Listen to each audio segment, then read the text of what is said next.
This is a high-energy presidency of a healthy leader na walang wheelchair at hindi uugod-ugod. Yan ang mensahe ni Executive Secretary Ralph Recto sa anyay paninira ng iilang lantutay ang isip. Kung nasa palasyo, hindi naman mapakali ang master of multitasking. Kaliwat kanan ang mga pulong.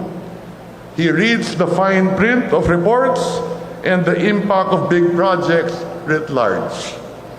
Tingin ko nga, inuunan pa sa gabi ang mga ulat. Kaya hindi po yan ang diskarte ng isang low-bat na leader.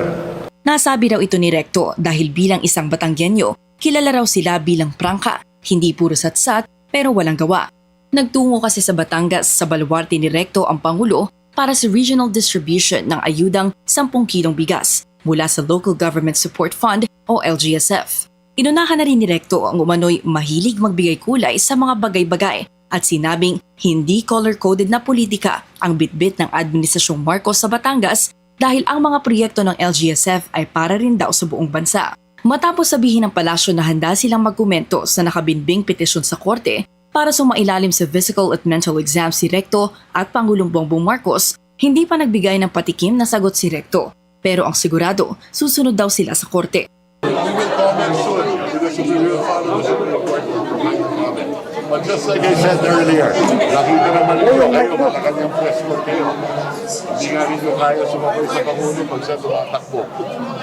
Pero sir, At nabanggit ko kanina, nakikita naman ninyo ang schedule ng Pangulo. At yan, nakikita nyo sa labas, yun doon pa sa mga meeting sa loob. Nag-uugat pa rin ang petisyon sa long-standing allegation laban sa presidente at sa umano'y paggamit niya ng iligal na droga. Sa mandamos petisyon ni dating House Speaker Pantaleon Alvarez at retired General Virgilio Garcia, nakalista bilang material facts ang umano'y naobserbahan nilang disturbing behavior ng presidente sa kanyang speeches and public appearances, kabilang ang slurred speech, incoherent expressions at general weakness. Kasama rin dito ang pahayag ni Presidential Sister and Senator Amy Marcos tungkol sa kanyang kapatid, lalo na noong inihayag dito sa harap ng rally ng Iglesia ni Cristo na alam niyang mayroon umanong addiction, hindi lang si PBBM, kundi pati si First Lady Liza Araneta Marcos. Nauna nang nagkomento ang palasyo rito at sumangguni rin sa Supreme Court para patunayang hindi raw inire-require ng High Court ang isang presidente na sumailalim sa ganitong tests, lalo na kung wala naman daw basehan ng aligasyon.